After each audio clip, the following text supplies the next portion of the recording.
Tú y yo hacemos cosas de las cuales luego nos damos cuenta de que no fueron significativas. ¿Le sucede esto a Dios? No existe desvío entre el plan de Dios y el cumplimiento de Dios. No existen siglos desperdiciados. Cada trayecto tiene un significado. No existe sufrimiento sin significado y no existe rebelión sin significado.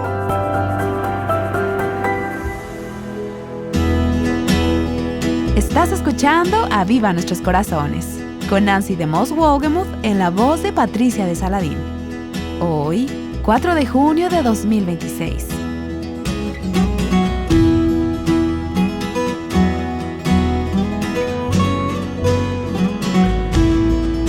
Ayer comenzamos a escuchar un mensaje por el pastor John Piper titulado Ante el Trono, el Dios de santidad y de esperanza. Me he dado cuenta de que la mayoría de las personas no conectan la relación entre la santidad y la esperanza. Pero el pastor Piper nos mostró por qué la santidad de Dios es un tema tan hermoso. Cuando ves la santidad de Dios, invariablemente te conduce a una mayor adoración, confianza y esperanza. El mensaje del pastor John Piper se ha adaptado en un capítulo del libro titulado He aquí nuestro Dios, Here is our God, disponible solamente en inglés. También tuve la oportunidad de contribuir con un capítulo del mismo libro. Creo que todo el libro apunta a la grandeza de Dios, su santidad y su majestad de una manera fresca. Ayer, cuando concluimos, el pastor Piper estaba explorando Isaías capítulo 6. Si estás en un lugar donde puedes abrir tu Biblia, acompáñanos, te animo a que lo hagas. Él comenzó a mostrarnos algunas de las facetas de la belleza de la santidad de Dios. Así que volvamos a ese mensaje.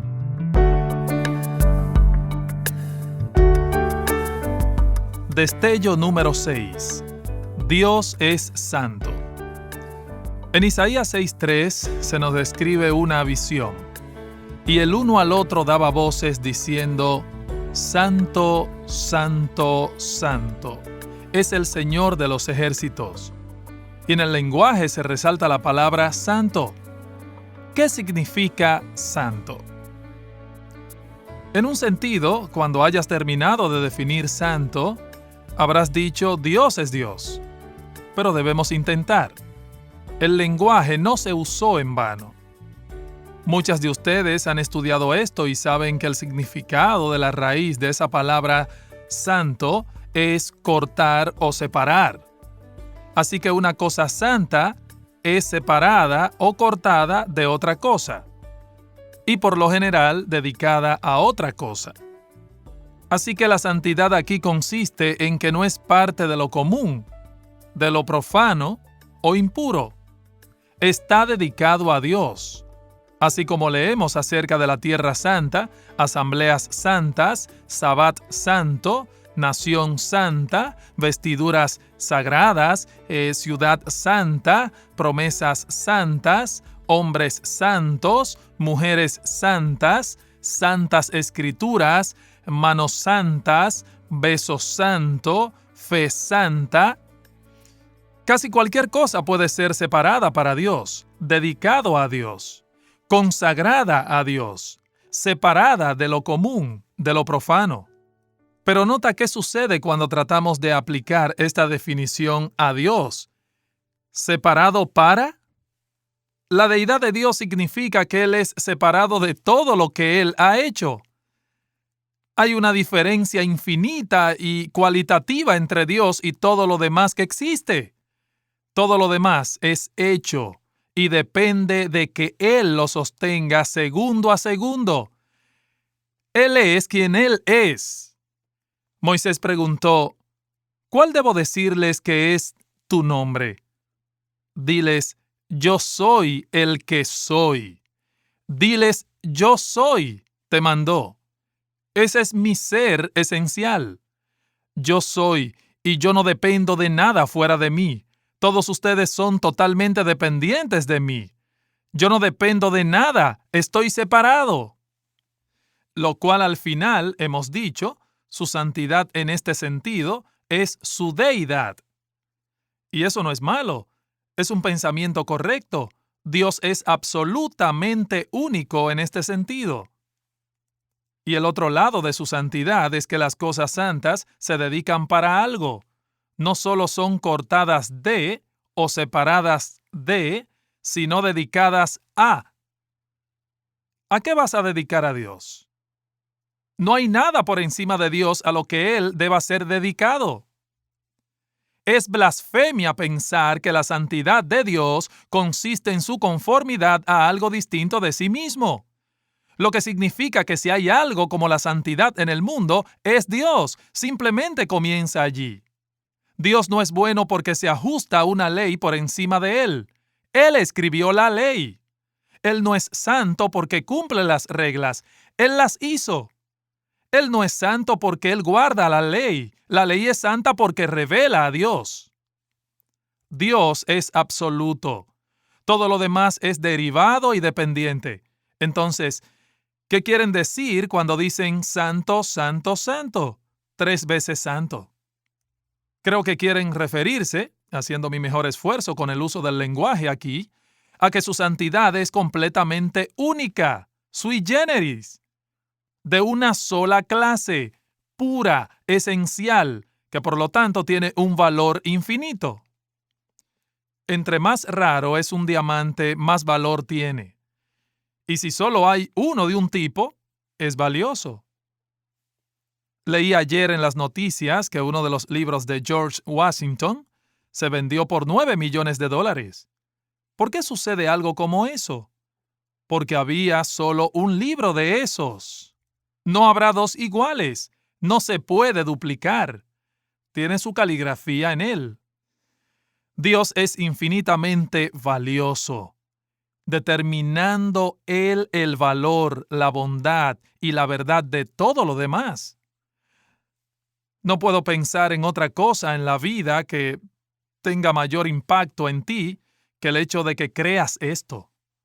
El valor más importante en el universo no eres tú, no es tu familia, no son 7 billones de seres humanos, no son miles de millones y millones de galaxias. Ellas son, nosotros somos, como nada, una gota de agua en un balde, en comparación con el valor de Dios.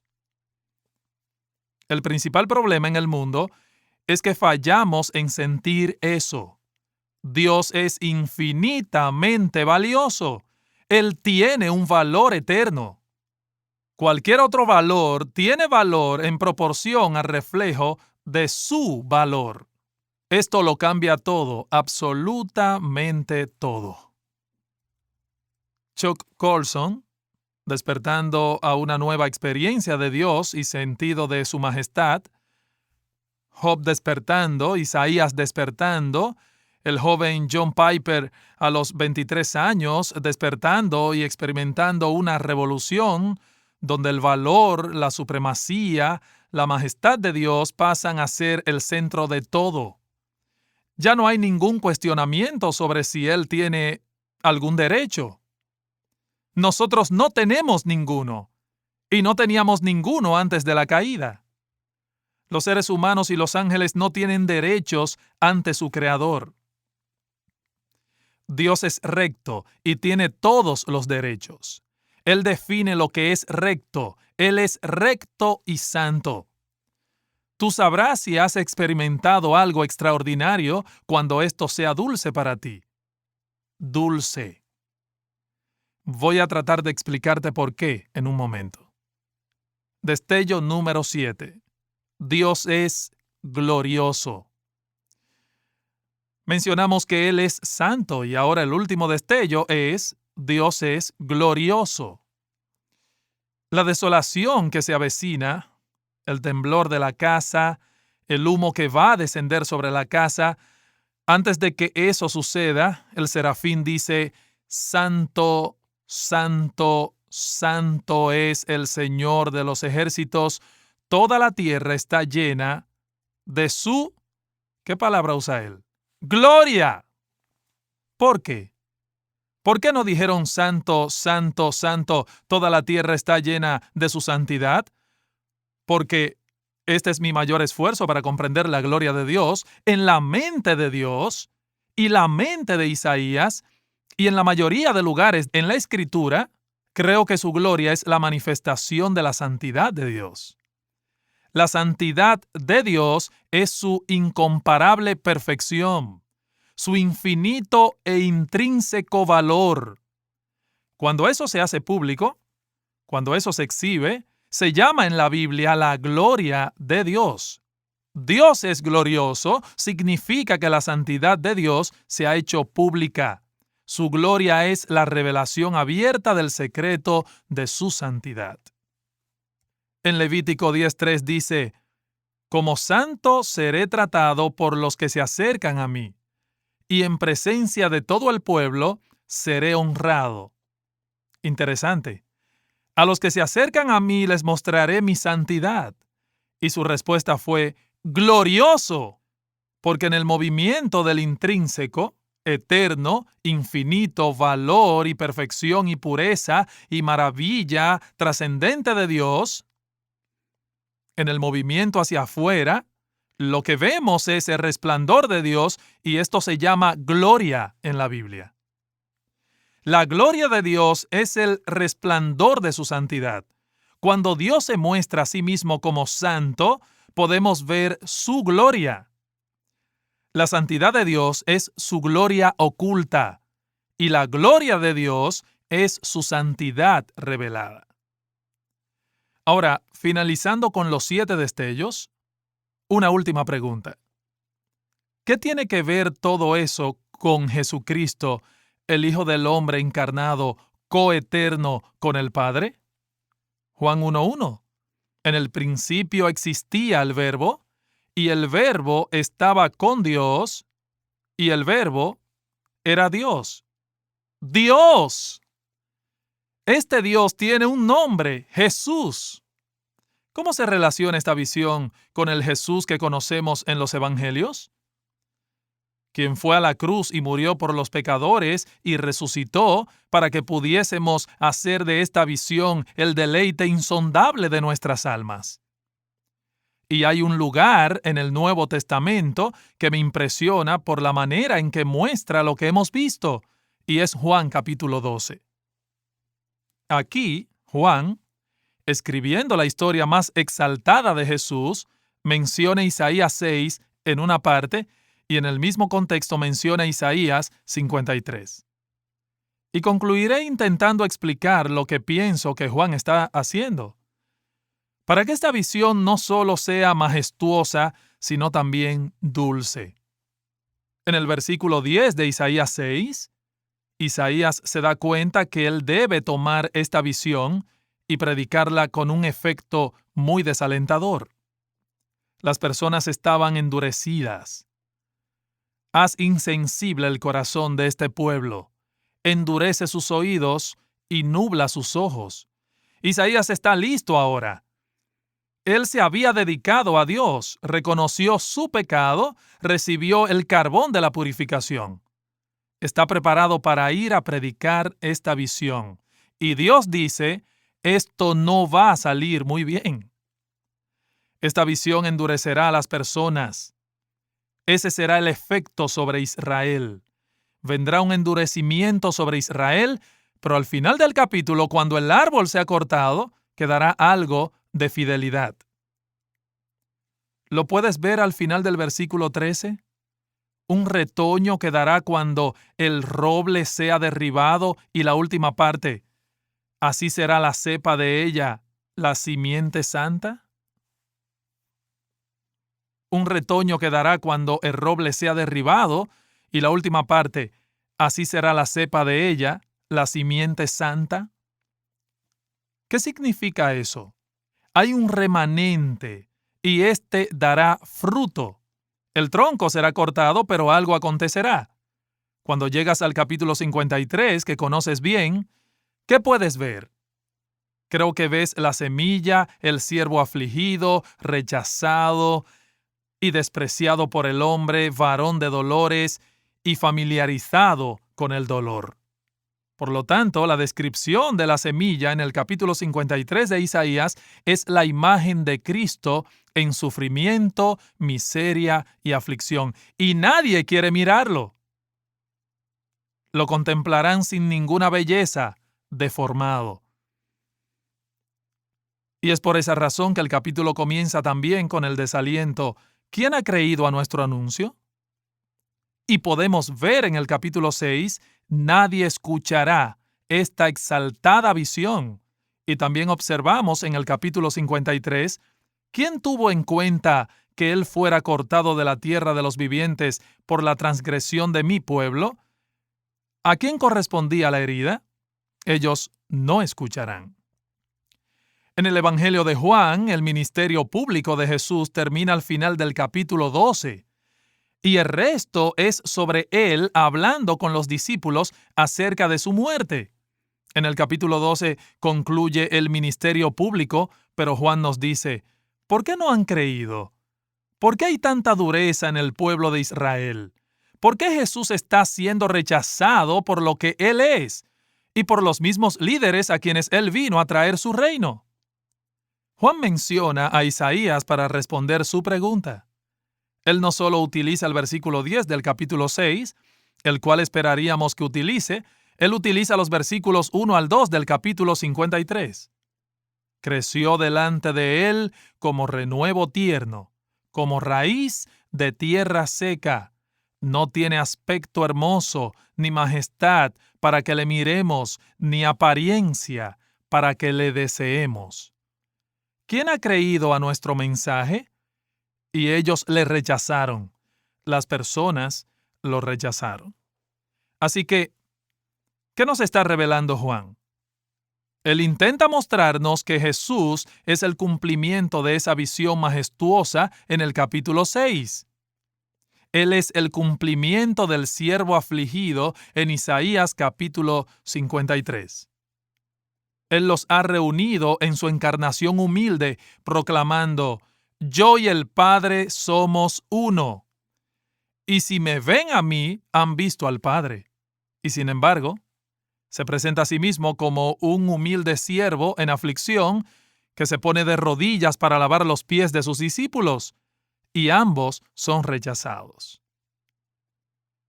Ellos no desean majestad y no desean una aflicción miserable y humilde. Ellos no desean Isaías 6 ni Isaías 53. ¿Por qué no?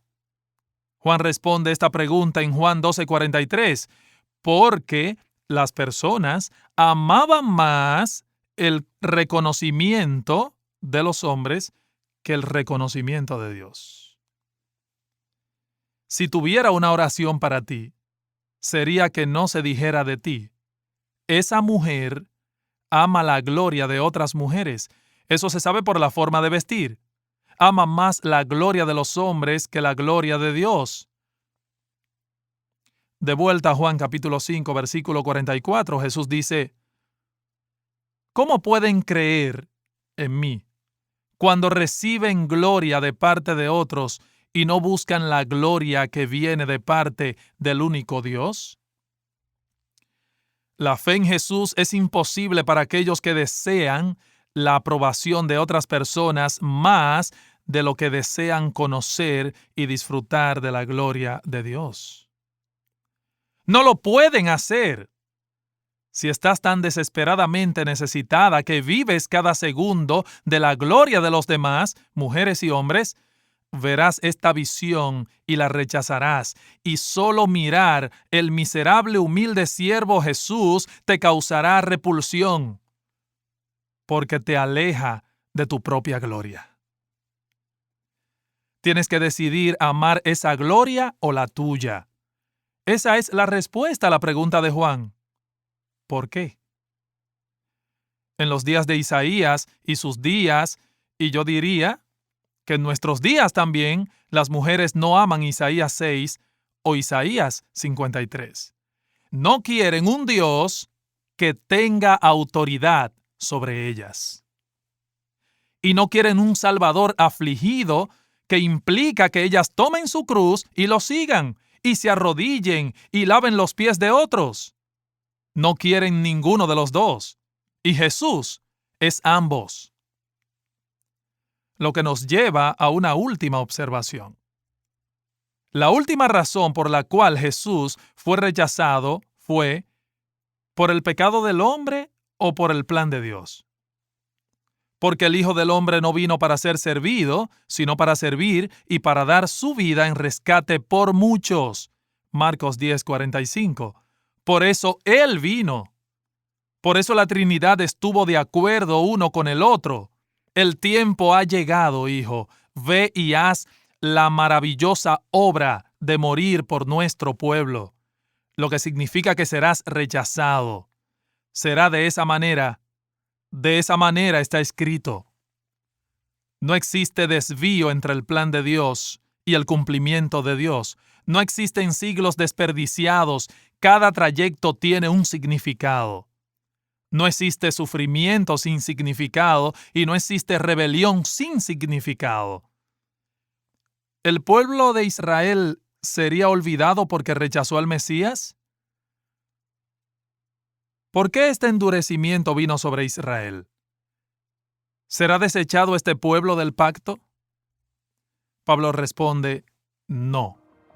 Romanos 11, 25 al 26 dice, porque no quiero, hermanos, que ignoréis este misterio, para que no seáis sabios en vuestra propia opinión, que a Israel le ha acontecido un endurecimiento parcial hasta que haya entrado la plenitud de los gentiles. Y así, todo Israel será salvo, tal como está escrito. La nación un día se volverá al Mesías. Entonces Romanos 11:31 dice, así, Israel, también ahora estos han sido desobedientes, rechazando al Dios de Isaías 6, rechazando al Dios de Isaías 53, rechazando a Jesús, quien se encarnó tan humilde, magnífica y dulcemente por nosotros, para que por la misericordia mostrada a vosotros, gentiles, también a ellos ahora, por la misericordia que te fue mostrada, les sea mostrada misericordia. Dios no ha terminado con Israel o las naciones. Las cosas están en orden, lo que lleva a Pablo a terminar de esta manera. Y yo quisiera terminar de la misma manera. ¿Sabes cómo termina? Él llegó a los capítulos 9, 10 y 11 de Romanos mirando formas extrañas e inexplicables de Dios en la historia. Y él dijo, «Oh profundidad de las riquezas, de la sabiduría y de la ciencia de Dios! Cuán insondables son sus juicios e inescrutables sus caminos, porque ¿quién entendió la mente del Señor? ¿O quién fue su consejero? ¿O quién le dio a él primero para que le fuese recompensado? Porque de él, y por él, y para él son todas las cosas. A él sea la gloria por los siglos». Ese es el pastor John Piper, quien ha estado enseñándonos la grandeza de la santidad de Dios, llevándonos a través de Isaías capítulo 6. Él dio ese mensaje en la conferencia para mujeres de la Coalición por el Evangelio en el año 2012. Estuve en la audiencia ese día y tengo que decirte que luego que ese mensaje terminó, casi no podía respirar. Sentía la necesidad de ir y estar a solas con el Señor y adorarle. Así que me ausenté para la siguiente sesión, regresé a mi habitación en el hotel, me puse de rodillas y estuve en la presencia del Señor adorando. Le di gracias por su santidad, por su grandeza, por su majestad, por su belleza. Ese fue el impacto en mi corazón ese día. Y confío que este mensaje te ha ministrado hoy a ti de una manera especial, de la misma forma en que me ministró a mí. Las plenarias y los mensajes de esta conferencia han sido compilados en un libro titulado «He aquí nuestro Dios». Tuve la oportunidad de contribuir con un capítulo sobre la transfiguración de Cristo. Otros expositores de la conferencia también están incluidos en el libro, el pastor Tim Keller, Paige Brown, el doctor Don Carson, entre otros. Sé que este libro ampliará tu idea de quién es Dios, pero solo está disponible en inglés. Te inspirará a apreciar su belleza, su maravilla, y serás capaz de confiar más en Él en medio de tus circunstancias, mientras lo ves a Él y a tus circunstancias desde la perspectiva correcta. ¿Y en ti qué impacto causó? Te invitamos a meditar en ello y a tomar pasos de acción como lo hizo Nancy si el Señor a eso te guía. Meditar en la Biblia, en la palabra de Dios, transforma tu vida. Pero ¿cómo haces para formar el hábito de meditar? En nuestra próxima serie, que inicia el día de mañana, ganarás experiencia práctica mientras Nancy contesta algunas preguntas acerca de cómo estudiar la Biblia. No te la puedes perder. Te esperamos el día de mañana aquí, en Aviva Nuestros Corazones.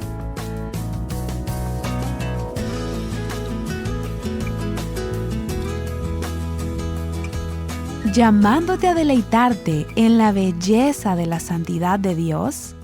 Aviva Nuestros Corazones es un ministerio de alcance de Revival Hearts.